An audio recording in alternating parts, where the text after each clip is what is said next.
guys, now I want to start the show off talking about the evolution of Kourtney Kardashian and Travis Barker. This week, new revelation, she dropped the L word.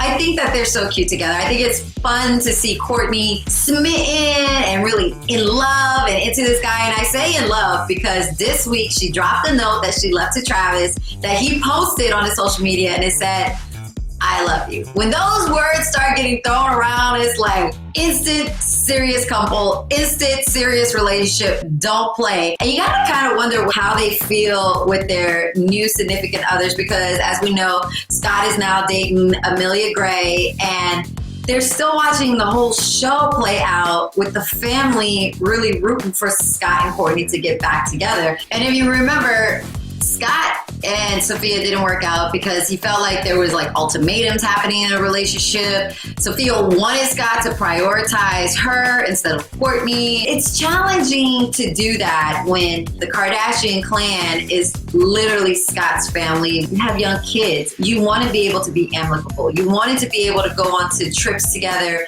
and everybody get along and kumbaya.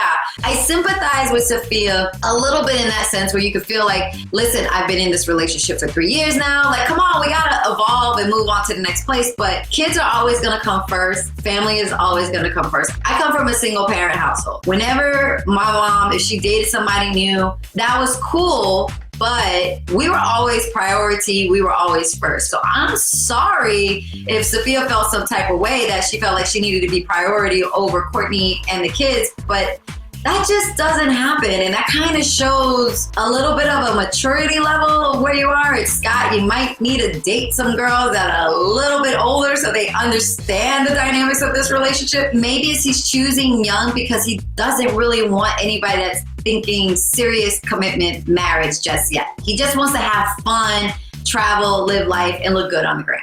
I think that the Kourtney and Travis of it all could actually really, really work out because their maturity level is on the same place. They both started off as great friends before this. I mean, she could really go for a while with him, and Scott kind of is going to be standing in the background. Not that he's like waiting, but if the idea in the back of his mind was like, oh, I'll eventually end up marrying Kourtney, that just might not happen. That might not be your reality. The reality is that she might actually move on and really form the relationship she's always wanted and the marriage that she's always wanted with somebody else.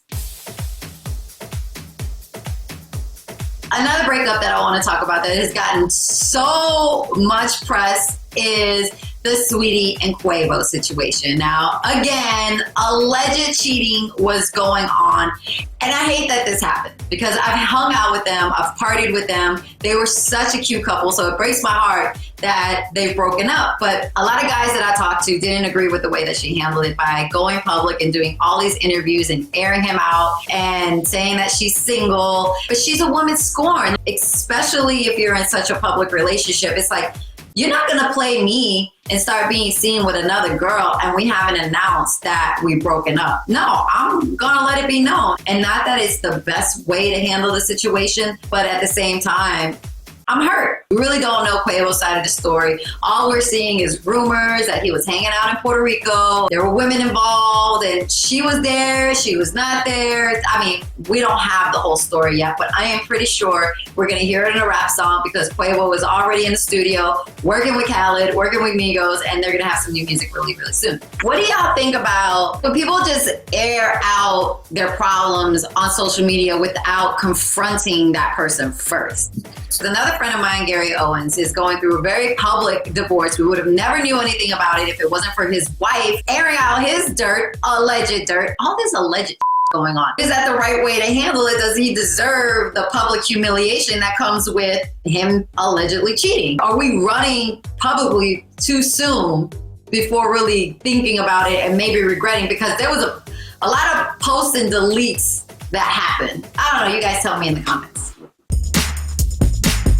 There is a brand new episode of Necessary Realness every Saturday, so make sure you what? Subscribe. And make sure that you check out all the other videos on the E! News YouTube channel because they're all popping.